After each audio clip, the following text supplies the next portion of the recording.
नमस्कार साथियों, मैं दीपू। एग्जाम एजुकेशन पे आपका स्वागत, अभिनंदन।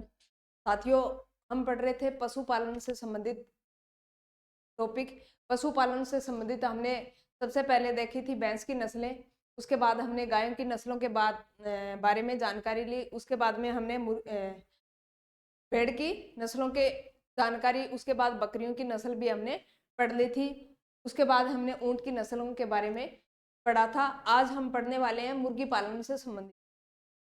मुर्गी पालन की बात करें तो हम देखने वाले हैं कि मुर्गी के अंदर कौन कौन सी नस्लें होती है, कौन कौन सी नस्लें अंडे उत्पादन की दृष्टि से सर्वश्रेष्ठ मानी जाती है, कौन सी नस्ल है वो मांस उत्पादन की दृष्टि से सर्वश्रेष्ठ मानी जाती है, कौन सी विदेशी नस्ल है, कौन सी स्वदेशी नस्ल है, कहाँ कहाँ इसका उत्पादन क्षेत्र सर्वाधिक मात्रा में होता है, किस किस प्रकार इसके पालन पोषण की प्रक्रिया है वो की जाती है, उसके बारे में हम विस्तृत चर्चा इस सेशन के अंदर करने वाले। सबसे पहले हम देखेंगे मुर्गी पालन।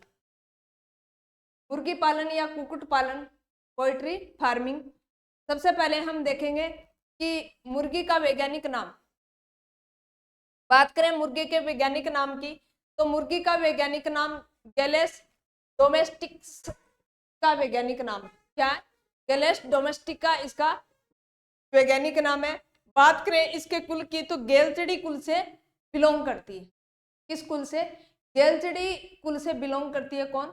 मुर्गी पालन। मुर्गी किस कुल की प्राणी है?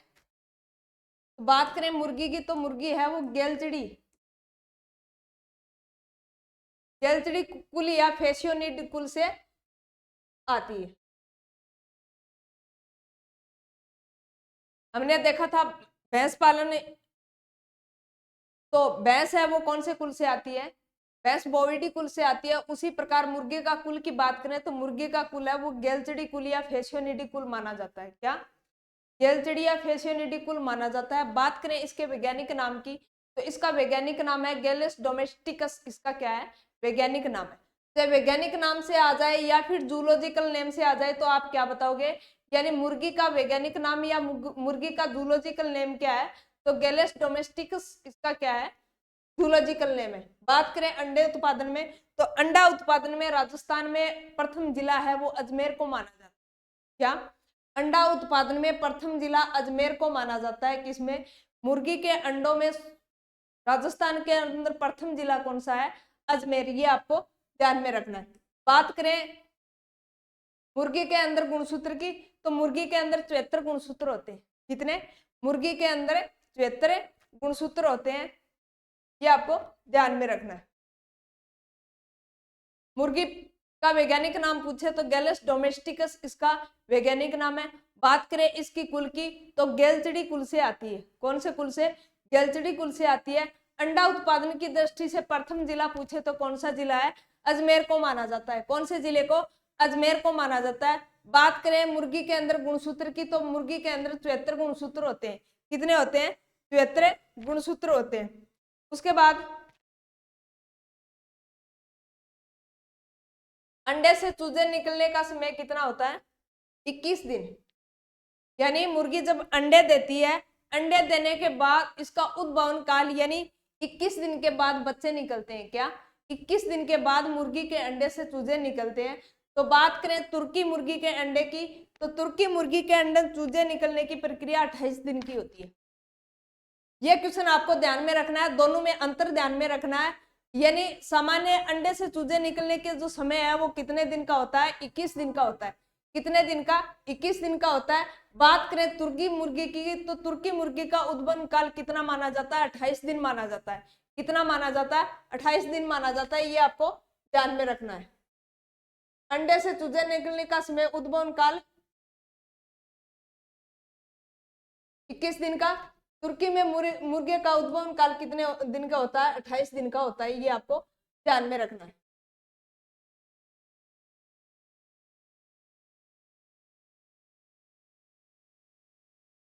अब कई बार क्वेश्चन ऐसे पूछ लिया जाता है कि अंडे के अंदर जो पीलापन होता है वो किस वर्णक के कारण होता है?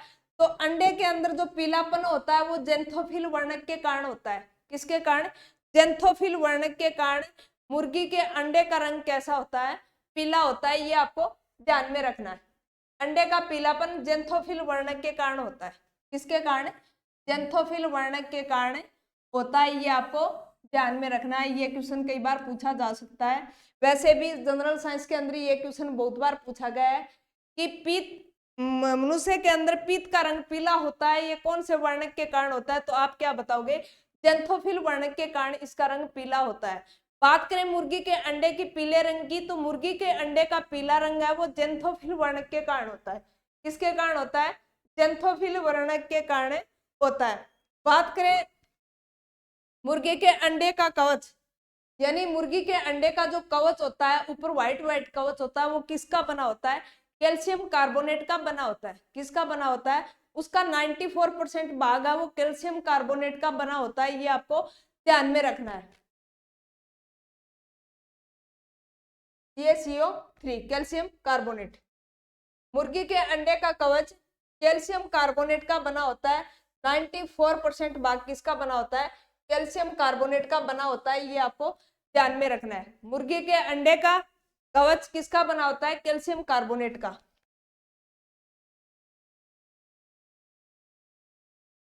मुर्गी के अंडे का कवच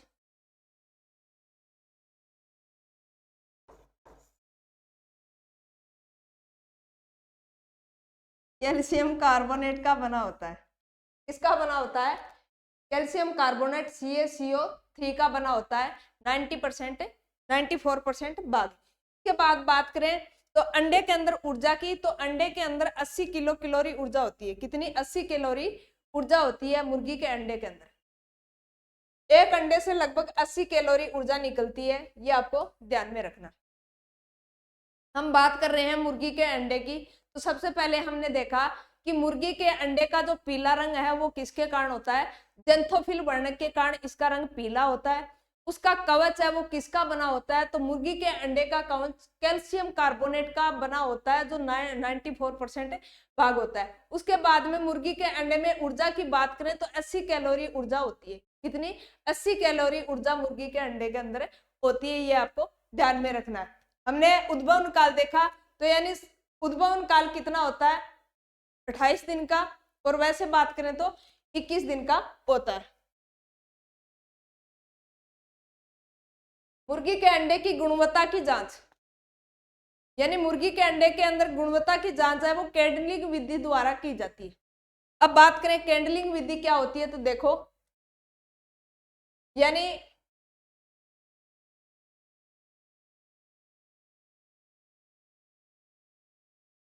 इस प्रकार का बॉक्स होता है। इस प्रकार क्या होता है? बॉक्स होता है। बॉक्स के अंदर अंडा रख दिया जाता है। क्या?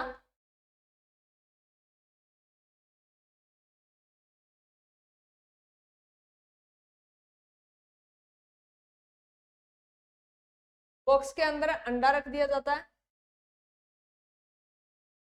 नीचे क्या जला दी जाती है? नीचे कैंडल जला दी जाती है। कैंडल या बल्ब जला दिया जाता है।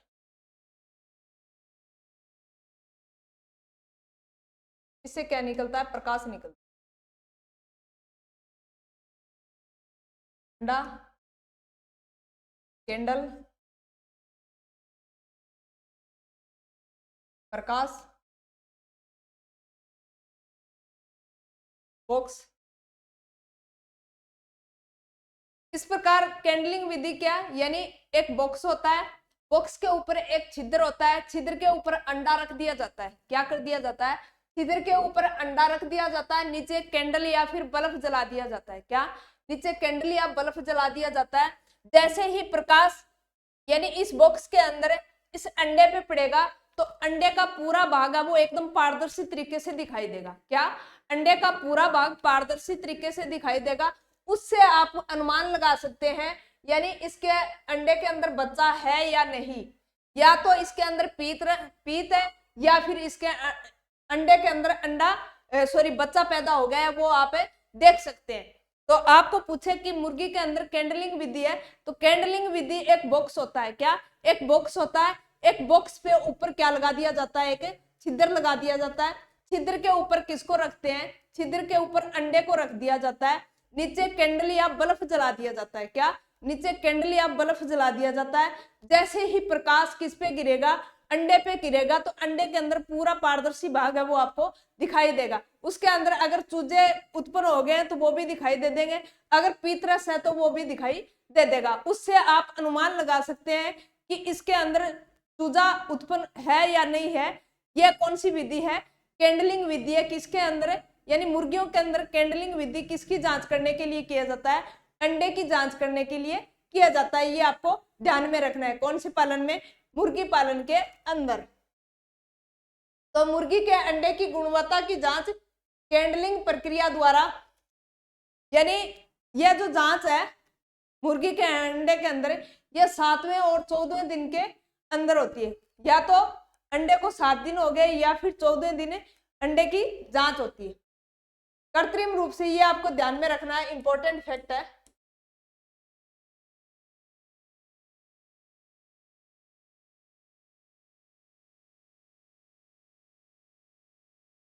कृत्रिम रूप से अंडे सेन,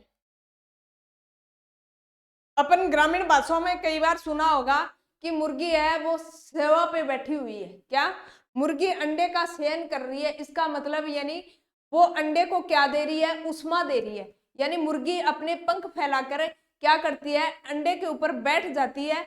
उसके बाद में उसको जो उष्मा मिलती है, मुर्गी के शरीर को, मुर्गी के शरीर की जो उष्मा मिलती है, उस विधि को क्या कहते हैं, शयन करना कहते हैं। क्या करना कहते हैं, शयन करना कहते हैं।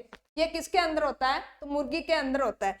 वैसे कृत्रिम तरीके की बात करें तो कृत्रिम तरीके में इंक्यूबेटर मशीन लगाई जाती है। क्या, इंक्यूबेटर मशीन, इसमें एक साथ 3000 अंडों का शयन किया जा सकता है। क्या, एक साथ 3000 अंडों का शयन किया जाता है। कौन सी मशीन से, इन्क्यूबेटर मशीन से।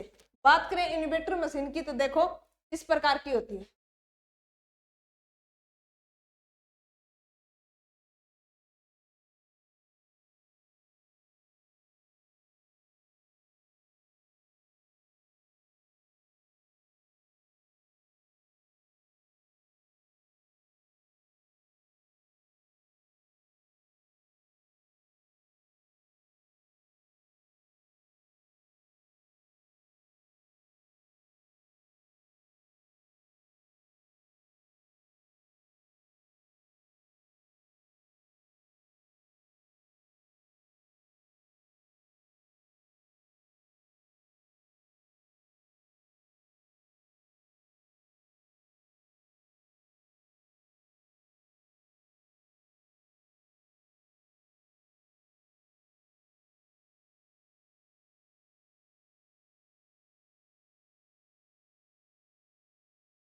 देखो ये इस प्रकार की मशीन होती है।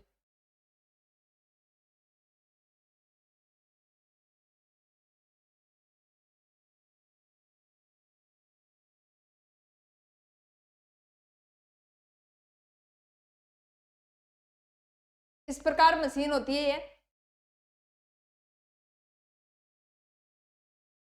के अंदर इस प्रकार अंडे की कैरेट लगा दी जाती है। क्या, अंडों की कैरेट लगा दी जाती है। इसमें लगभग कितने अंडे होते हैं, तो बात करें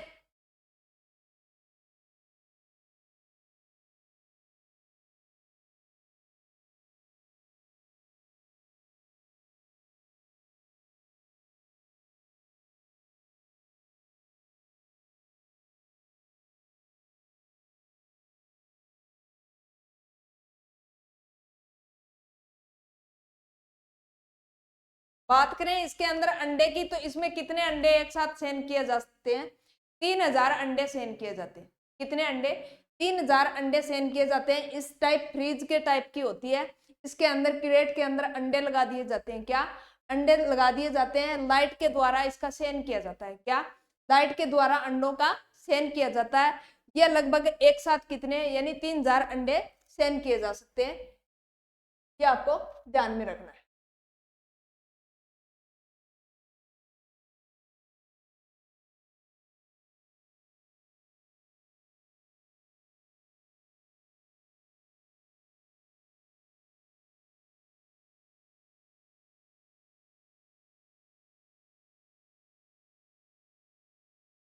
कृत्रिम रूप से अंडे सेन हेतु इनक्यूबेटर मशीन से तापमान कितना दिया जाता है, यानी 18 दिन तक तो कितना ताप दिया जाता है, 100 डिग्री फारेनहाइट तापमान पर रखा जाता है।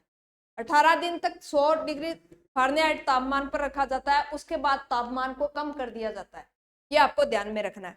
यानी अंडे सेन कृत्रिम विधि से होते हैं और प्राकृतिक विधि से होते हैं। प्राकृतिक विधि की बात करें तो मुर्गी क्या करती है, यानी मुर्गी अपने शरीर के नीचे अंडे को लेती है। जैसे ही मुर्गी के शरीर से अंडे को गर्मी मिलती है तो बच्चा ऑटोमेटिक क्या हो जाता है, उसके अंदर उत्पन्न हो जाता है। यह प्राकृतिक विधि है। बात करें कृत्रिम विधि की तो इनक्यूबेटर मशीन के द्वारा 3000 अंडों को क्या किया जाता है, एक साथ सेन किया जाता है। बात करें टेम्परेचर की तो 100 डिग्री फारेनहाइट टेम्परेचर दिया जाता है कंटिन्यू 18 दिन तक। उसके बाद टेम्परेचर को क्या कर दिया जाता है, कम कर दिया जाता है। ये आपको ध्यान में रखना है। बात करें मुर्गी के औसत उम्र की तो मुर्गी की औसत उम्र 4 साल होती है। कितनी होती है, मुर्गी के औसत उम्र 4 साल होती है। ये आपको ध्यान में रखना है। मुर्गी की उम्र की बात करें तो औसतन 4 वर्ष होती है। पक्षियों का अध्ययन क्या कहलाता है, अनोर्थोलॉजी। पक्षियों का अध्ययन अनोर्थोलॉजी कहलाता है। केंद्रीय पक्षी अनुसंधान केंद्र पूछे, क्या केंद्रीय पक्षी अनुसंधान केंद्र पूछे तो यह मुकदम यूपी के अंदर है। यह आपको ध्यान में रखना है। इज्जत नगर भी बोलते हैं। केंद्रीय पक्षी अनुसंधान संस्थान इज्जत नगर यूपी में। यह आपको ध्यान में रखना है। कई बार यह क्वेश्चन पूछा गया है कि केंद्रीय पक्षी अनुसंधान केंद्र कहाँ स्थित है, तो कहाँ, इज्जत नगर। इज्जत नगर बात करें तो इज्जत नगर कहाँ स्थित है, यूपी में। लगभग ये केंद्रीय अनुसंधान केंद्र है मुकमू नगर यूपी के अंदर और इज्जत नगर यूपी के अंदर। तो केंद्रीय पक्षी अनुसंधान केंद्र पूछे तो कहाँ बताना है, ये इज्जत नगर। इज्जत नगर कहाँ पड़ता है, यूपी के अंदर पड़ता है। ये आपको ध्यान में रखना। उसके बाद में केंद्रीय मुर्गी प्रजनन फार्म पूछे तो कहाँ स्थित है, बॉम्बे के अंदर स्थित है। क्या, केंद्रीय मुर्गी प्रजनन फार्म बॉम्बे के अंदर। या आपको पूछे कि केंद्रीय पक्षी अनुसंधान संस्थान तो इज्जत नगर यूपी में। केंद्रीय फार्म कहाँ स्थित है, बॉम्बे के अंदर स्थापित है।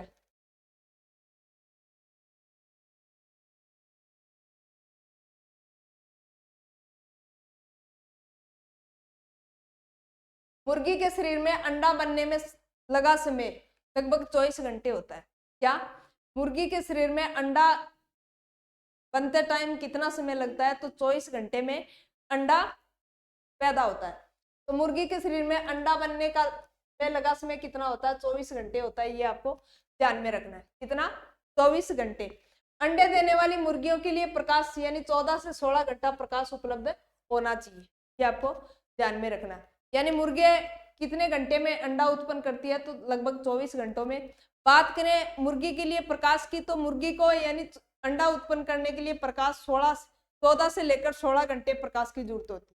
क्या, 14 से लेकर 16 घंटे तक प्रकाश की जरूरत होती है। किसको, मुर्गी को।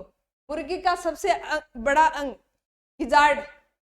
अब ये आपको ध्यान में रखना है। मछली पालन में आपने देखा होगा कि मछलियों के अंदर यानी कंक्रीट डाली जाती है। क्या, पाचन को अच्छा बनाने के लिए कंक्रीट डाली जाती है।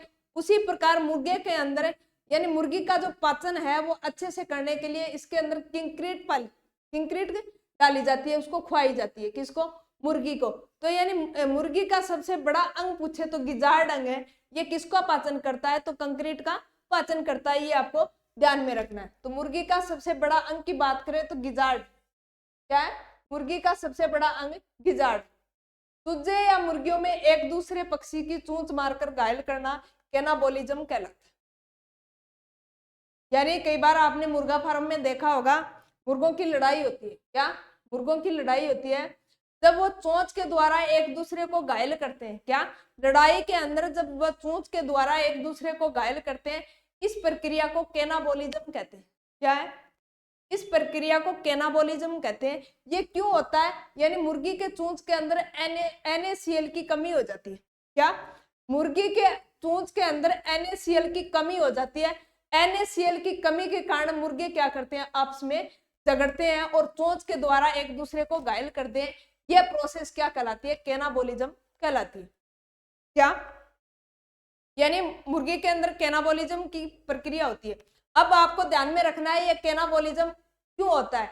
तो कैनाबोलिज्म यानी मुर्गी के अंदर होती है चोंच, चोंच में NaCl की कमी हो जाती है। NaCl की कमी होने के कारण उसके अंदर यानी खुजली सी चलती है किसके अंदर, चोंच के अंदर। और क्या करते हैं मुर्गे आपस में झगड़ते हैं तो चोंच के द्वारा एक दूसरे को क्या कर देते हैं, घायल कर देते हैं। घायल करने की प्रोसेस को कैनाबोलिज्म कहते हैं, ये आपको ध्यान में रखना है।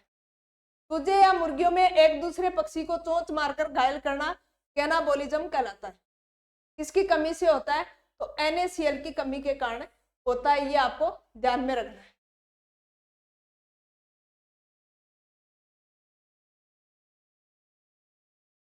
अंडे के माध्यम से चूजों में फैलने वाली बीमारी। अब मुर्गियों के अंदर यानी बीमारियां होती हैं तो अंडों के माध्यम से चूजों में फैलती हैं बीमारियां। वो बीमारी क्या कौन सी है, ल्यूकोसिस। अंडों के माध्यम से चूजों में फैलने वाली बीमारी का नाम क्या है, ल्यूकोसिस। अंडों से चूजे निकलने के 36 घंटे बाद क्या, यानी अंडे से जब चूजा बाहर निकलता है तो उसके लगभग 36 घंटे तक आहार देना नहीं चाहिए मुर्गी को। क्या, मुर्गी जब अंडा देती है, अंडे से चूजा निकलने के लिए यानी 36 घंटे तक आहार देना आवश्यक नहीं माना जाता है। किसमें, मुर्गियों के अंदर। मुर्गियों में विटामिन ए, मुर्गियों के अंदर विटामिन ए की पूर्ति किससे होती है, तो मुर्गियों के अंदर बात करें विटामिन ए की तो मुर्गियों के अंदर यानी रिजिका है, बरसीम है, पालक है, ये खिलाया जाता है। क्या, बरसीमा, रिजिका, पालक ये खिलाया जाता है किसकी पूर्ति करने के लिए, विटामिन ए की पूर्ति करने के लिए। किसमें, मुर्गियों के अंदर। मुर्गियों में विटामिन ए की पूर्ति करने के लिए रिजिका, बरसीमा, पालक ये खिलाए जाते हैं, ये आपको ध्यान में रखना है। विटामिन ए तथा रेशे की पूर्ति के लिए रिजिका, बरसीम, पालक व हरा चारा दिया जाता है किसको, मुर्गियों के पोषण में। अंडों से चूजे प्राप्त करने के लिए मुर्गियों व मुर्गों का अनुपात कितना होना चाहिए, 10:1 होना चाहिए, ये आपको ध्यान में रखना है। यानी 10 मुर्गियों के साथ एक मुर्गा होना जरूरी है। क्या, अंडा उत्पादन करने के लिए अंडे से चूजा प्राप्त करने के लिए मुर्गे व मुर्गियों का अनुपात कितना होना चाहिए, मुर्गा 1 होना चाहिए। 10 मुर्गियों के पीछे कितना मुर्गा होना चाहिए, 1 मुर्गा होना चाहिए, ये आपको ध्यान में रखना है। तो 10:1, मुर्गा कितना, 1, मुर्गियां 10, यानी 10 मुर्गियों पे 1 मुर्गा होना चाहिए। अंडा देने वाली मुर्गियां क्या कहलाती है, लेयर्स कहलाती है, ये आपको ध्यान में रखना है। 2 मुर्गी अंडा देती है वो क्या कहलाती है, लेयर्स। 5-6 माह बाद, यानी कितने दिन बाद है, यानी 5-6 महीने बाद अंडे देने वाली मुर्गियां को क्या कहते हैं, लेयर्स कहते हैं। ये प्रोसेस है वो 5-6 महीने बाद होती है। तो ये ध्यान में रखना है, क्वेश्चन पूछा जा सकता है कि अंडे देने वाली मुर्गियों को लेयर्स कहते हैं और मांस उत्पादन करने वाली मुर्गियों को बॉयलर कहते हैं। क्या, मांस उत्पादन करने वाली मुर्गियों को बॉयलर कहते हैं, अंडा देने वाली मुर्गियों को लेयर्स कहते हैं, ये आपको ध्यान में रखना है। अंडा देने वाली मुर्गियां लेयर्स, मांस उत्पादन वाली मुर्गियां बॉयलर, ये आपको ध्यान में रखना है।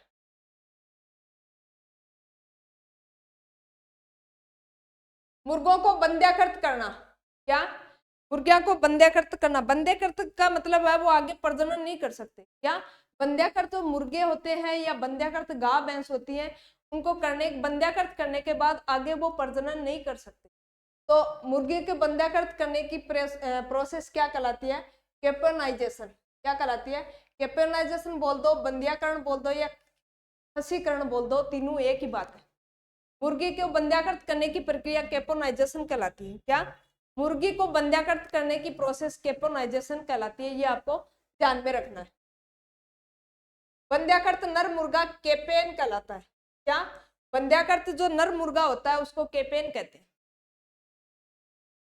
अंडा देने वाली मुर्गियों को लेयर्स कहते हैं, मांस उत्पादन करने वाली मुर्गियों को बॉयलर कहते हैं, उसके बाद बंध्याकृत को केपेनाइजेशन कहते हैं, और जो बंध्याकृत नर मुर्गा उसको क्या कहते हैं, केपेन कहते हैं, ये आपको ध्यान में रखना है। मुर्गियों में मैग्नीशियम की कमी। मुर्गियों में मैग्नीशियम की कमी के कारण कौन सा रोग होता है, पेरोसिस रोग होता है। मुर्गियों के अंदर मैग्नीशियम की कमी के कारण कौन सा रोग होता है? पेरोसिस रोग होता है, ये आपको ध्यान में रखना। जिंक की कमी से पेराकिटोसिस, ये आपको ध्यान में रखना अलग अलग। मैग्नीशियम की कमी से पेरोसिस,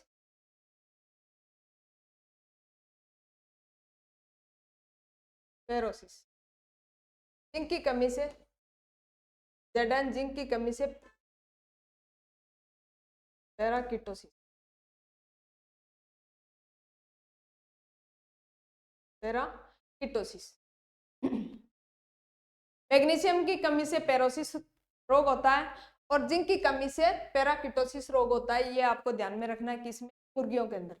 अंडे सेन करने की कृत्रिम विधि, इंक्यूबेटर मैंने बताया था, यानी इसके अंदर 3000 अंडे छे जा सकते हैं। इंक्यूबेटर में एक साथ 3000 अंडे छे जा सकते हैं।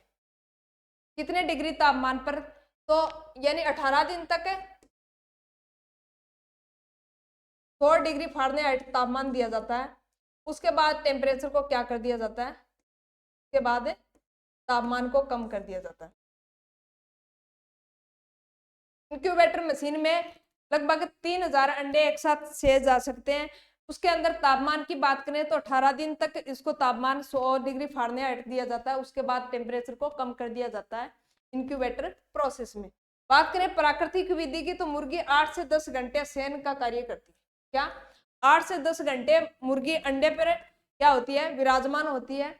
यानी मुर्गी के शरीर से टेम्परेचर क्या होता है? अंडे के ऊपर पड़ता है और अंडा क्या हो जाता है? सेन प्रोसेस से गुजर जाता है। उस बात करें मुर्गी के नस्लों की तो रजिस्टर्ड नस्ल 19 है। मुर्गी की रजिस्टर्ड नस्ल पूछे तो कितनी है? 19 है। अब हम देखेंगे देसी नस्ल, ये हमारे लगभग एग्जाम में पूछी जाएगी, हमारे सिलेबस में ये वैसे तो मुर्गियों की बहुत सारी नस्लें हैं, आप इनका थोड़ा थोड़ा नाम ध्यान में रख लेना। अपने को देसी नस्लों के बारे में पढ़ना है। देसी नस्ल की बात करें तो चटगाम, असील, कड़कनाथ, गागस। क्या? चटगांव है, अश्लील है, कड़कनाथ है, गागस, यह क्या है? देसी मुर्गों की नस्ल। आपको कई बार क्वेश्चन ये दिया जाता है निम्नलिखित में से देसी नस्ल कौन सी है या फिर विदेशी नस्ल कौन सी है, इंग्लिश नस्ल कौन सी है, अमेरिकन नस्ल कौन सी है, ये पूछ लिया जाएगा। तो आप इनके नाम तो जरूर ध्यान में रखना। यानी देसी नस्ल की बात करें तो चटगाम है, अश्लील है, कड़कनाथ है, ये सारी की सारी क्या है? देसी नस्ल है। बात करें विदेशी नस्ल की, यानी इसका नाम आप याद कैसे रखोगे तो इसकी एक ट्रिक है। क्या? यानी देसी नस्ल को याद कैसे रखोगे, इसकी ट्रिक है, घर की असली कड़क चटनी। क्या? घर की चटनी, यानी घर पे अपने चटनी बनाते हैं तो घर के अंदर चटनी बनाते हैं तो उसका एक अलग ही आनंद आता है। क्या? घर की चटनी का अलग ही आनंद आता है। तो ट्रिक क्या बन गई? यानी घर की जो असली कड़क चटनी है, क्या? घर की असली कड़क चटनी, घर की असली कड़क चटनी, तो गैस है यानी गगास, गैस है गगास। असली यानी अश्लील, असील, असील मुर्गा। अब कड़क से यानी कड़कनाथ,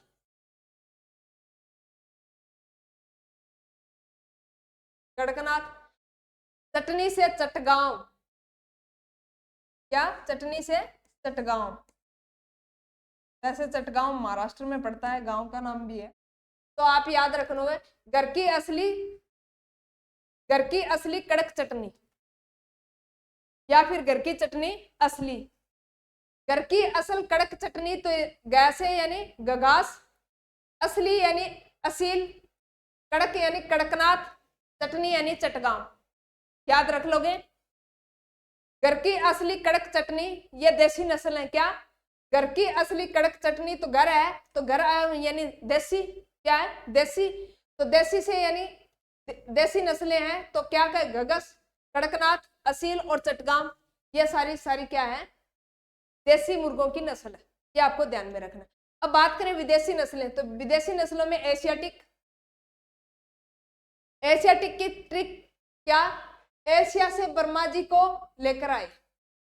हम हमारे जो देवता हैं ब्रह्मा जी, उनको कहाँ से लेकर आए, एक बार ये आप ध्यान में रख लेना कि वर्मा जी को हम एशिया से लेकर आए हैं, तो एशिया में वर्मा जी को लेकर आए, क्या एशिया से वर्मा जी को लेकर आए, तो एशिया से यानी एशिया से वर्मा जी को लेकर आए, तो ये क्या है, एक मुर्गे की नस्ल है, क्या है, एशिया, एशिया से मतलब यानी एशियाटिक नस्लें, कौन सी, वर्मा जी, तो बर्मा ये क्या है, ये मुर्गे की नस्ल है बर्मा। उसके बाद में कोचिन, ये भी क्या है, एशियाटिक नस्ल है, क्या है, एशियाटिक नस्ल है, ये इस प्रकार का होता है। लेंगसेन, यानी इनके नाम ध्यान में रख लेना बस, लेंगसेन ये इस प्रकार का मुर्गा होता है, क्या, कोचिन इस प्रकार का होता है, लेंगसेन इस प्रकार का होता है, इस प्रकार की कलंगी होती है, इस प्रकार। ये कौन सी नस्ल है, यह ब्लैक होता है, कोचिन लेगसेन, ये कौन सी नस्ली है, कौन सी नस्ल है, एशियाटिक। एशिया से किसको लेकर आए, वर्मा जी को, किसको लेकर आए, वर्मा जी को कहां से लेकर आए, एशिया से लेकर आए।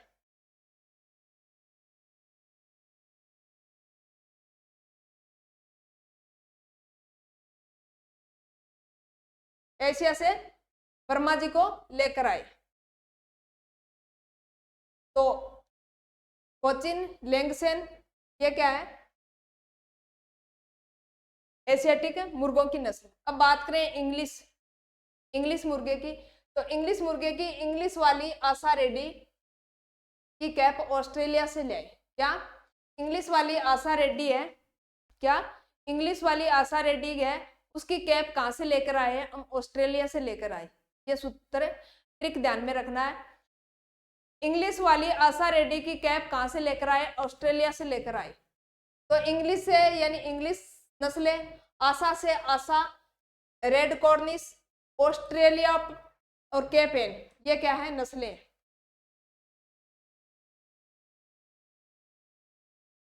रेड कॉर्निश है, सेसेक्स, रेड कॉप, ये रेड कॉप है, ये सेसेक्स, आस्ट्रालापा, ये सारी की सारी क्या है, कौन सी नस्ल है, ऑस्ट्रेलियाई नस्ल है। इंग्लिश वाली आशा रेड्डी की कैप ऑस्ट्रेलिया से लेकर आए, इसकी इंग्लिश वाली आशा रेड्डी की कैप कहां से लेकर आए, ऑस्ट्रेलिया से लेकर आए। तो आप याद रखोगे यानी इंग्लिश, इंग्लिश से याद रखोगे इंग्लिश वाली नस्ल, और रेड यानी रेड का मतलब है रेड कार्निश, क्या, रेड कार्निश, और से मतलब है सेसेक्स, कौन सी, सेसेक्स, रेड कैप, ये क्या है, रेड कैप।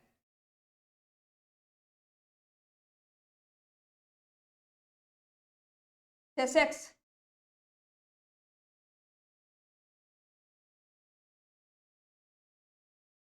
आस्ट्रालापा,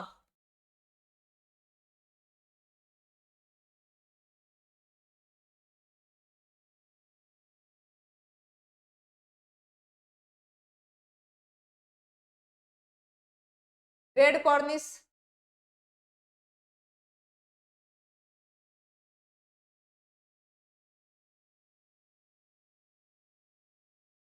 इंग्लिश वाली आशा रेड्डी की कैप कहां से लेकर आए हम, ऑस्ट्रेलिया से लेकर आए, ये ट्रिक है।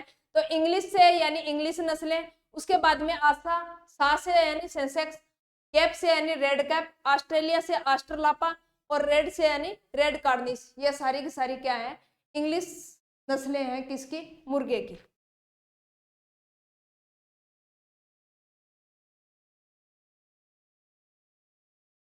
यह सेंसेक्स है, इस प्रकार का मुर्गा होता है।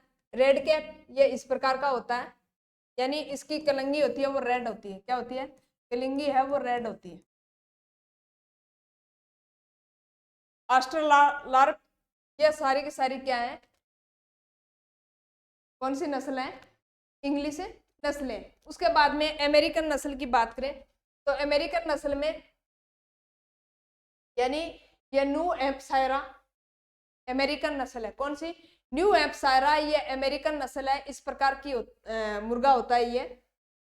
उसके बाद में जर्सी ब्लैक जॉइंट, यानी ये पूरा ब्लैक होता है, कि जो कलिंगी होती है वो रेड होती है, क्या, जर्सी ब्लैक जॉइंट नाम से ही प्रतीत हो रहा है, पूरी की पूरी जो बॉडी है वो ब्लैक होती है, तो जर्सी ब्लैक जॉइंट के नाम से जाना जाता है। अमेरिकन नस्ल है ये। के बाद में रेड आइसलैंड, ये भी कौन सी है, अमेरिकन नस्ल है, रेड आइसलैंड। के बाद में supply mouth rock, supply mouth rock ये भी मुर्गे की नस्ल है, कौन से की, अमेरिकन की। तो इसका सूत्र याद रखोगे, अमेरिका से न्यू जर्सी खरीदने का प्लान करो। क्या, अमेरिका से यानी अमेरिकन, न्यू यानी न्यू मुर्गा, जर्सी, और कौन कौन से है, प्लाउ माउथ, कौन सी, प्लाउ माउथ और फ्लाई माउथ, ये सारी की सारी क्या है, अमेरिकन नस्लें। उसके बाद में बात करें मेडिटेरियन नस्ल की, इसकी मेडिटेरियन नस्ल की, मुर्गे के अंदर मेडिटेरियन नस्ल कौन कौन सी है, एनकोना, लेंगहॉर्न, मिनार्का, ये सारी की सारी मेडिटेरियन है। तो आप ध्यान में कैसे रखोगे इसकी नस्ल को, मेटाडोर एमएलए, क्या, मेटाडोर एमएलए नाम याद रखोगे। ट्रिक है इसकी, मेटाडोर एमएलए, एम से क्या बन गया, एम से बन गया मिनार्क, एम से मिनार्क का ये नस्ल है। एल से बन गया लेगहॉर्न, क्या, लेगहॉर्न। ए से बन गया एनकोना, क्या, एनकोना। तो आप याद कैसे रखोगे, मेडिटेरियन, मेडिटेरियन है यानी भूमध्य सागरीय, क्या, मेडिटेरियन भूमध्य सागरीय के जो आसपास मुर्गे पाए जाते हैं उसकी नस्ल कौन कौन सी है, एनाकेना, लेगहॉर्न और मिनार्का। याद कैसे रखोगे, मेटाडोर, मेटाडोर एमएलए, कौन सा एमएलए, मेटाडोर एमएलए। एम से याद रखोगे मिनार्का, क्या, एम से मिनार्का, एल से लेगहॉर्न, कौन सी, एल से लेगहॉर्न, ए से एनकोना। मेटाडेरियन, मेटाडेरियन का मतलब यानी भूमध्य सागर के जो आसपास नस्लें पाई जाती हैं। अब याद कैसे रखोगे, तो मेटाडोर एमएलए, कैसा एमएलए, मेटाडोर एमएलए। एम से यानी मिनार्का, कौन सी, एम से मिनार्का, एल से लेगहॉर्न, एल से लेगहॉर्न, ए से एनाकोना, क्या, एनाकोना। ये क्या है, मेडिटेरियन नस्लें हैं किसकी, मुर्गे की। कैसे याद रखोगे, एमएलए, मेटाडोर एमएलए, कैसा एमएलए, मेटाडोर, एम से मिनार्क, एल से लेगहॉर्न और ए से एनाकोना, क्या, ए से एनाकोना। ये है मेडिटेरियन नस्लें हैं। उपयोगिता के आधार पर नस्लें, कैसी, उपयोगिता के आधार पर नस्लों को कितने भागों में बांटा गया है, तो मांस उत्पादन वाली नस्लें, कौन सी, मांस उत्पादन वाली नस्लें, ऐसी नस्लें जो मांस के पर्पज से पाली जाती है, क्या, ऐसी मुर्गों की नस्लें जो मांस के पर्पज से पाली जाती है, तो उसमें कौन सी है, लेग्रोन, असील, परम, सेंसेक्स, प्लाईमाउथ रॉक, यह सारी की सारी किसके उद्देश्य से पाली जाती है, मांस के उद्देश्य से पाली जाती है।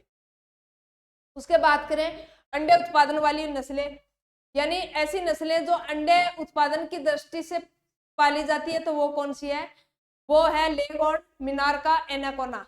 कौन सी, एमएलए वाली, यानी कैसा एमएलए, मेटाडोर एमएलए, मेटाडोर एमएलए। एम से मिनार्का, एल से लेगहॉर्न, ए से एनाकोना।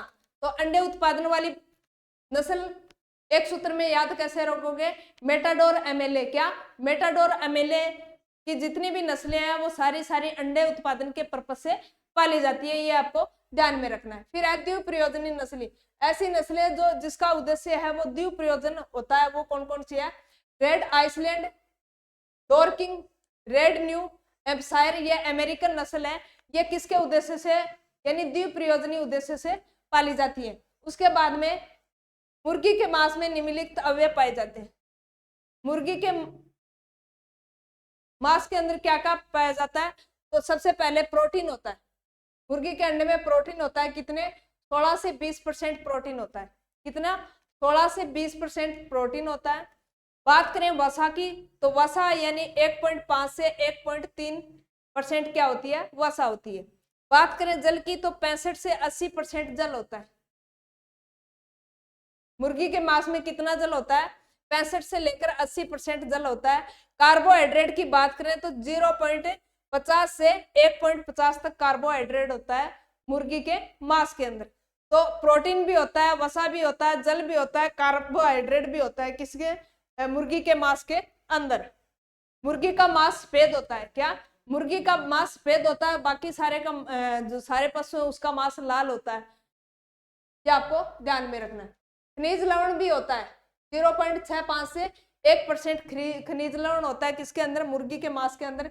देसी मुर्गियों का औसत अंडा कितने, यानी 120 दिन।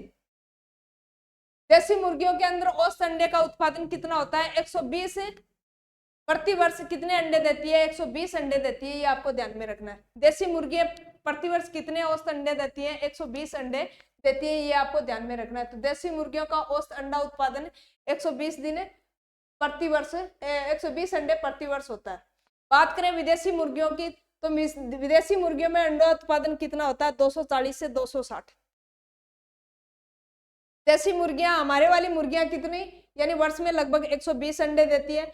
बात करें विदेशी मुर्गियों की, तो विदेशी मुर्गियां है वो 240 से 260 अंडे प्रति वर्ष देती है। ये आपको ध्यान में रखना है। उसके बाद में अंडे का औसत भार पूछे, तो अंडे का औसत भार 50 से 60 ग्राम होता है। अंडे का वजन कितना होता है, 50 से 60 ग्राम का होता है मुर्गी के अंडे का। बात करें मुर्गी के अंडे की, तो मुर्गी के अंडे के अंदर क्या होता है, जर्दी भरी होती है। क्या, जर्दी भरी होती है, कैल्शियम कार्बोनेट का बना होता है। मुर्गी के अंडे का रंग पीला किसके कारण होता है, जेंथोफिल के कारण होता है। ये आपको ध्यान में रखना है। अंडे में 24 ग्राम श्वेत तक होता है। क्या होता है, श्वेत द्रव होता है। अंडे में 18 ग्राम जर्दी होती है। क्या होती है, 18 ग्राम जर्दी होती है अंडे के अंदर। ये आपको ध्यान में रखना है। हम पढ़ रहे हैं मुर्गी पालन या कुक्कुट पालन। उसमें हमने देखा सबसे पहले मुर्गी के, बात करें मुर्गी के वैज्ञानिक नाम की, तो गैलस डोमेस्टिकस क्या है इसका वैज्ञानिक नाम है।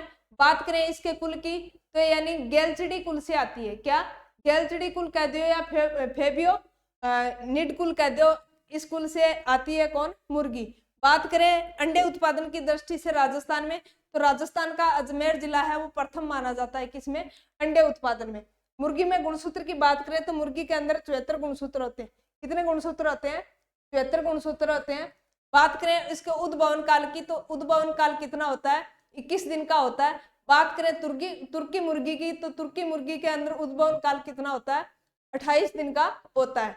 बात करें इसके पीलेपन की, अंडे का जो पीला रंग है वो जेंथोफिल वर्ण के कारण होता है। मुर्गी के अंडे का कवच है वो कैल्शियम कार्बोनेट का बना होता है। क्या, मुर्गी के अंडे का कवच कैल्शियम कार्बोनेट का बना होता है। इसके अंदर ऊर्जा होती है वो 80 कैलोरी होती है। क्या, ऊर्जा होती है वो 80 कैलोरी होती है। ये आपको ध्यान में रखना है। उसके बाद उसकी बात करें उसके जांच की, तो मुर्गी के अंडे की जांच है वो कैंडलिंग विधि द्वारा की जाती है। बात करें कैंडलिंग विधि की, तो कैंडलिंग विधि यानी एक बॉक्स होता है, बॉक्स के ऊपर एक छिद्र होता है, छिद्र पे एक अंडा रख दिया जाता है और नीचे कैंडल या बल्ब की लाइट से प्रकाश दिया जाता है। जैसे ही प्रकाश अंडे पे गिरता है, तो यानी उसका जो पूरा का पूरा पारदर्शी भाग है वो हमें दिखाई देता है, जिससे हम अनुमान लगा सकते हैं कि इसके अंदर बच्चा है या नहीं है। यह विधि कौन सी कहलाती है, कैंडलिंग विधि। ये कितने दिन के अंतराल पर होती है, 7 व 14 दिन के अंतराल पे होती है। ये आपको ध्यान में रखना है। उसके बाद में कृत्रिम रूप से अंडे सेने की प्रक्रिया क्या कहलाती है, इनक्यूबेटर मशीन के द्वारा की जाती है। इनक्यूबेटर मशीन के अंदर यानी एक साथ कितने अंडे, 3000 अंडे सेए जा सकते हैं। बात करें इसके टेम्परेचर की, तो यानी टेम्परेचर है वो 100 डिग्री फ़ारेनहाइट दिया जाता है। लगभग कितने दिन, 18 दिन तक। 18 दिन तक 100 डिग्री फ़ारेनहाइट तापमान दिया जाता है। उसके बाद तापमान को धीरे धीरे क्या कर देते हैं, कम कर देते हैं। बात करें इसके केंद्रीय अनुसंधान, केंद्रीय पक्षी अनुसंधान की, तो केंद्रीय पक्षी अनुसंधान है वो कहाँ है, इज्जतनगर। इज्जतनगर कहाँ पड़ता है, यूपी के अंदर। बात करें केंद्रीय मुर्गी प्रजनन केंद्र की, तो केंद्रीय प्रजनन फार्म है वो कहाँ है, बॉम्बे के अंदर स्थित है। ये आपको ध्यान में रखना है। बात करें मुर्गी का सबसे बड़ा अंग, तो गिजार्ड मुर्गी का सबसे बड़ा अंग होता है। और मुर्गी के अंदर एक कैनाबोलिज्म की क्रिया होती है। कैनाबोलिज्म यानी मुर्गियों के चोंच के अंदर NaCl की कमी हो जाती है। जैसे ही NaCl की कमी होती है तो आपस में वो क्या करते हैं, लड़ाई करते हैं। क्या, मुर्गे आपस में लड़ाई करते हैं, लड़ाई करके चोंच से एक दूसरे को घायल कर देते हैं। यह प्रोसेस कैनाबोलिज्म कहलाती है। उसके बाद में यानी अंडों से फैलने वाले, अंडों के चूजे से फैलने वाला रोग ल्यूकोसिस। उसके बाद में अंडे से जो चूजे निकलते हैं वो लगभग 36 घंटे तक आहार देने की जरूरत नहीं होती। उसके बाद में मुर्गियों में विटामिन ए की पूर्ति किससे करते हैं, तो यानी हरी घास से, और क्या क्या देते हैं, पालक देते हैं, रिजिका देते हैं, और क्या देते हैं, परसिम। ये इनसे किसकी पूर्ति होती है, विटामिन ए की पूर्ति होती है। उसके बाद में अंडों से चूजे प्राप्त करने की जो प्रोसेस होती है उसमें मुर्गे व मुर्गियों का अनुपात की बात करें तो मुर्गी और मुर्गे का अनुपात 10:1 होता है। 10 मुर्गियों पे 1 मुर्गा रखा जाता है, ये आपको ध्यान में रखना है। उसके बाद में अंडा देने वाली मुर्गियां क्या कहलाती है, लेयर्स कहलाती है। उसके बाद में मांस उत्पादन करने वाली मुर्गियों को बॉयलर कहते हैं। क्या, मांस उत्पादन करने वाली मुर्गियों को बॉयलर कहते हैं। उसके बाद में जो बंध्याकर्त है, मुर्गी को बंध्याकर्त करना क्या कहलाता है, केपेनाइजेशन की प्रक्रिया कहलाती है। उसके बाद में बंध्याकर्त नर मुर्गियों को क्या कहते हैं, केपेन कहते हैं, ये आपको ध्यान में रखना है। उसके बाद में मुर्गियों में मैग्नीशियम की कमी से पैरासिस रोग होता है और जिंक की कमी से पैराकिटोसिस रोग होता है, ये आपको ध्यान में रखना है। प्राकृतिक विधि 8 से 10 घंटे शयन करना। मुर्गी की नस्लें यानी गुनिस रजिस्टर्ड नस्लें 10 देसी नस्लों की बात करें तो अश्लील, चटगांव और कड़कनाथ, घास, ये सारी की सारी क्या है, देसी नस्लें। बात करें इनकी सूत्र की तो घर की असली कड़क चटनी। विदेशी नस्ल की बात करें तो एशिया से बर्मा जी को लेकर आए, ये उसका सूत्र है, बर्मा, कोचिन, लेगसेन। और बात करें इंग्लिश नस्ल की तो इंग्लिश वाली आशा रेड्डी को कैप ऑस्ट्रेलिया से लेकर आए, तो यानी रेड कैप कौन सी, सेसेक्स इंग्लिश, और रेड कार्निस और ऑस्ट्रेलापा, या सारी की सारी क्या है, नस्लें। उसके बाद में अमेरिकन की बात करें तो New Hampshire, Jersey Black Giant, Rhode Island, Plymouth. American से न्यू जर्सी खरीदने का प्लान करो, ये इसकी ट्रिक है। बात करें मेडिटेरियन यानी भूमध्य सागरीय आसपास नस्लें, तो मेडिटेरियन की बात करें तो मेटाडोर एमएलए, कौन सा, मेटाडोर एमएलए, एम से मिनार्का, एल से लेगऑन और ए से एनकोना। उपयोगिता के आधार पर मांस उत्पादन यानी लेग एंड अश्लील, ब्रह्म, सेक्स और प्लाईमाउथ, ये सारी की सारी मांस उत्पादन की दृष्टि से पाली जाती है। बात करें अंडे उत्पादन की दृष्टि से तो लेगऑन, मिनार्का, एनकोना, एमएलए वाली सारी की सारी नस्लें हैं वो अंडे उत्पादन की दृष्टि से पाली जाती है, ये आपको ध्यान में रखना। प्रयोजनी नस्लें Rhode Island, Dorking, red New Hampshire, ये सारी सारी अमेरिकन नस्लें। उसके बाद में मुर्गी के मांस की बात करें तो मुर्गी के मांस के अंदर प्रोटीन भी होता है, वसा भी होता है, जल होता है, कार्बोहाइड्रेट होता है, खनिज भी होता है। उसके बाद में देसी मुर्गियां वो लगभग 120 अंडे देती है प्रतिवर्ष। बात करें विदेशी मुर्गियों की तो 240 से 260 अंडे प्रतिवर्ष देती है। उसके बाद में मुर्गी के अंडे का भार की बात करें तो 50 से 60 ग्राम इसका भार होता है। इसका अंडा है वो 24 क्या होता है, 24 ग्राम है वो श्वेतक होता है। उसके बाद में 18 ग्राम उसके अंदर जर्सी होती है, ये आपको ध्यान में रखना है। नेक्स्ट पढ़ेंगे अगली क्लास में, तब तक के लिए धन्यवाद।